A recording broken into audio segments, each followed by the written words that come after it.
Hi, this is Amy and Nadine asking some frequently asked questions that we received during our awareness events across Connecticut. Amy, the first question is human trafficking always violent? Mm. Yeah, this is a super common question.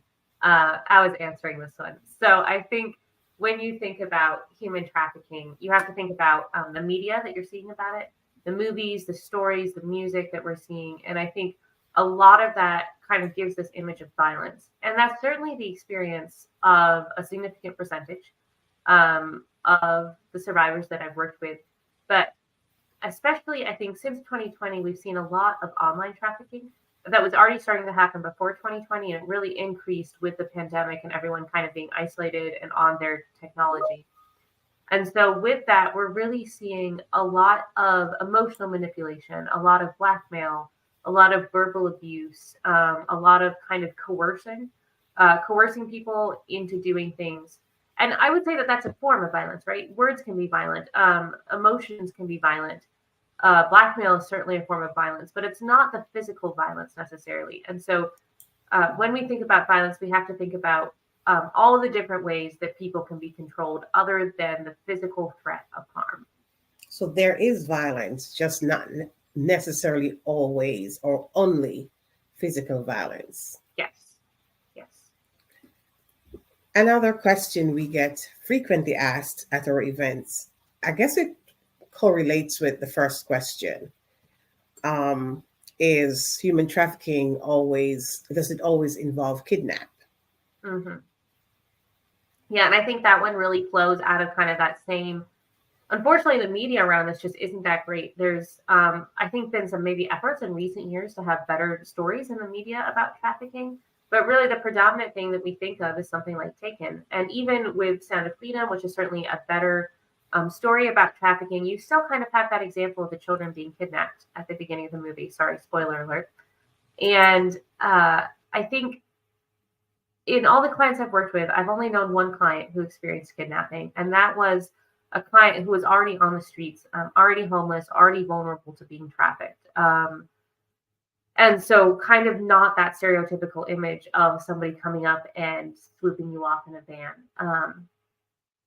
Really, the vast majority of survivors, the stories that I'm hearing from them are things like, he was so nice to me. I thought he was my boyfriend. I thought that this was love. No one was ever this nice to me. No one ever did things for me. No one was ever kind to me. No one ever spent money on me. So all of that kind of love bombing, that kind of sneaky gaining their trust and making them feel like you're the best thing in the world, but really you're trying to traffic them.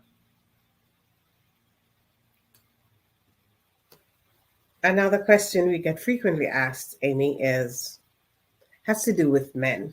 A lot of Mm-hmm. times we hear about women and girls being trafficked, Mm-hmm. but are men trafficked too?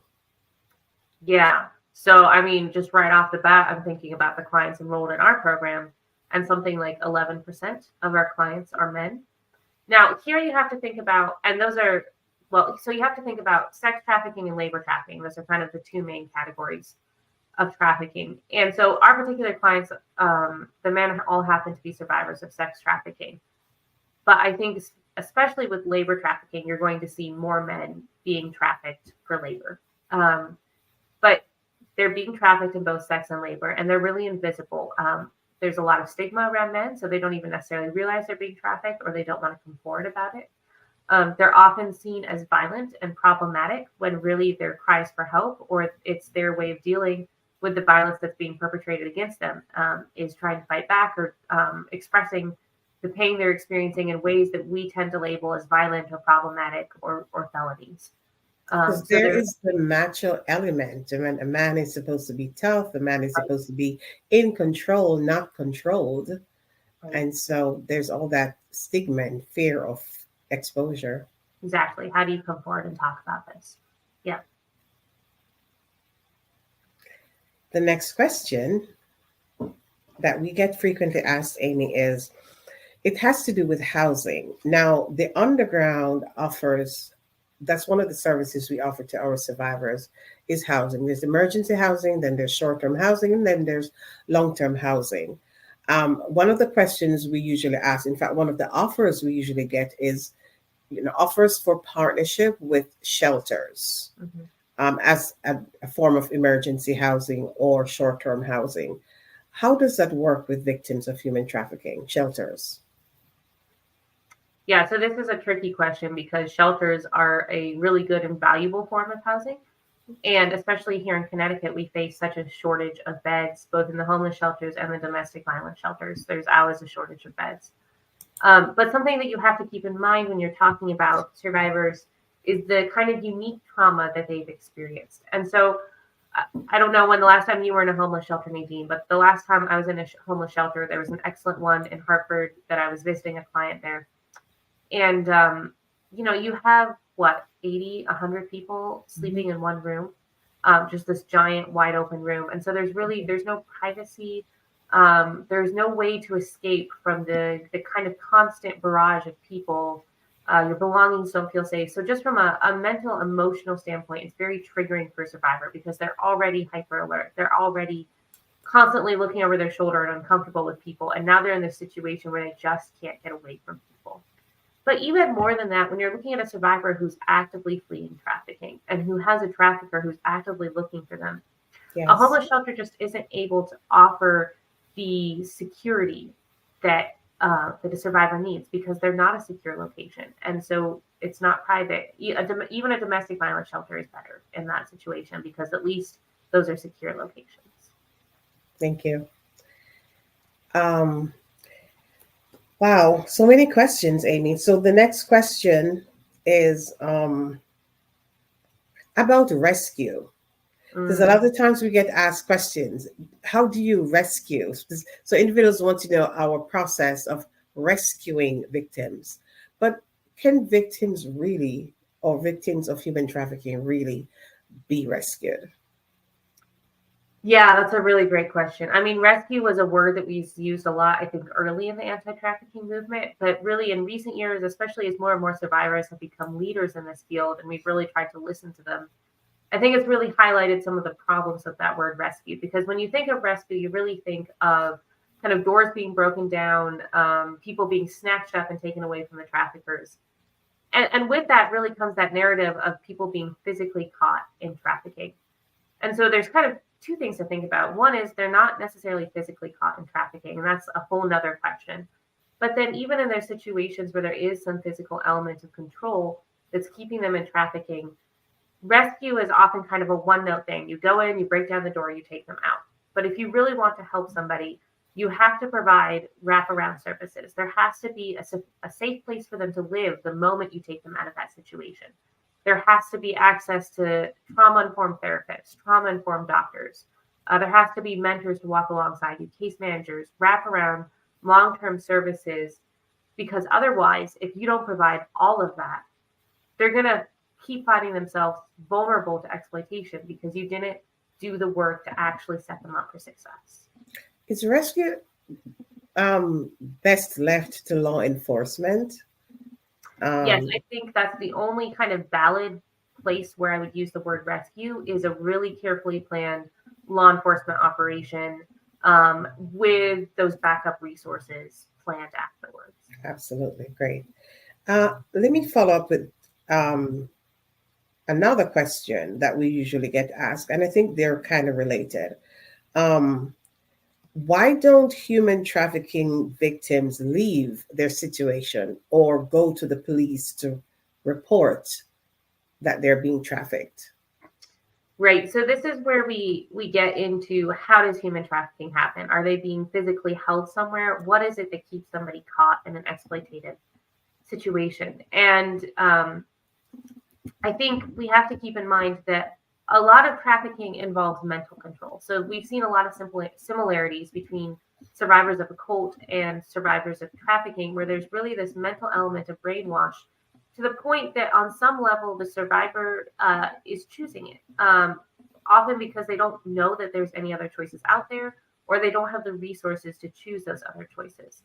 And so the biggest thing that we can do to support somebody in leaving trafficking is creating a pathway to freedom for them, creating all of the resources that they need, and then letting them know that those resources are there. And I mean, that's really the lifeblood of the underground, is creating that pathway to freedom and helping people learn about that pathway and get help walking alongside them as they start down that pathway. That's great. Next question, Amy, is a lot of times we get asked question of what do we do when we're in a situation like in a public place and we see someone who may be at risk or is in the process of being trafficked. How do we recognize such an individual? Mm-hmm. I think it's not always easy to recognize that someone's being trafficked. I think sometimes we're worried that like we're walking down the street and people have signs on them that say, "Hey, I'm being trafficked," and we're just ignoring them. And we get questions about a lot about hand signs and signals, those things. Right. Kind of very obvious cries for help. But really, we have to be looking for more subtle things. And I think it often takes experience, like time looking for it and becoming familiar with survivors in order to start really seeing those signs. Certainly things that you can look for. A really common red flag is if they have multiple phones. That's big alarm bells go off in my mind if I see multiple phones. If you see somebody like at like a fast food place, like sitting there on their phone, they go out for 15 minutes, they come back in, they sit on their phone, they go out, they come back in, that kind of in and out behavior that makes it seem like they're going somewhere, that can be an indicator. Really high anxiety, just kind of constantly looking over their shoulder. That's definitely a red flag that trafficking could be happening. If we're seeing homelessness and substance use, there's always a question in my mind if trafficking is happening because there's such a high overlap between those populations. And often trafficking is one of the only ways to pay for the substances or to find a place to sleep when you're homeless. So those are just a few of the things that you can be looking for. Absolutely. Next frequently asked question is,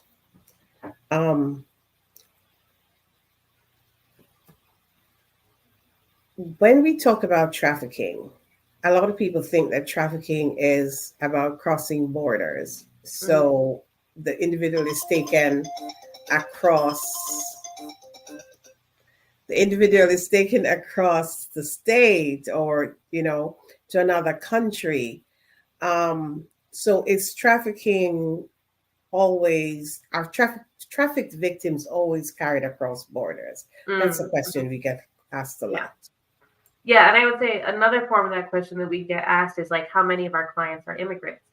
Right. But really, I want to say all or almost all of our clients are U.S. born citizens, and so it's people in the U.S. that are being trafficked, and across borders, that's certainly a form of trafficking. But here in Connecticut, at least, a lot of the trafficking that we're dealing with, at least in sex trafficking, is people in the U.S. kind of going from big city to big city. So like New York City, Hartford, Boston is a really common route that people are taking, going back and forth between these big cities or other places in the tri-state area. So certainly trafficking can happen across state lines, but you also have a lot of trafficking that's happening just online. Somebody can be sitting in their bedroom, be trafficked, be sold all over the country, but they've never actually left their house. So it's not necessarily, in fact, the trafficking victim does not even have to leave his or her own town. Right. Yep. It could be right where they're based, which brings up another question that we get asked a lot. Does human trafficking only happen in impoverished communities? Now we know that poverty is one of the indicators of, at risk that makes one vulnerable to being trafficked. But is it really, does trafficking only happen in impoverished communities? Absolutely not. I think especially, again, the rise of the internet and trafficking is really a terrible thing because it's kind of broken down all of these delineators that we used to look at people with. And so now somebody can be in a wealthy 2-parent home, in a suburb, in a place that you would, never think to look for that kind of violence. And yet because of the internet, they can be sitting safely at home in their bedroom and still be trafficked. So poverty certainly makes you more at risk for being trafficked, especially if you're homeless. But it's not exclusive by any means. We see trafficking all across the state in rich suburbs and poor areas as well. So we hope we've answered your questions. At least those are the questions we get frequently asked. And we will have some more questions that we'll answer. If you have any questions that you like to be answered concerning human trafficking, especially as it relates to the state of Connecticut or in New England, let us know in the comments below, and we will be certain to answer them. Yes, Amy? And actually, we are doing a webinar on September 4th at 6:30 p.m. So that will be really a deep dive into the state of adult trafficking in Connecticut, what it really looks like, and what you can do to change that. So if you want to know more,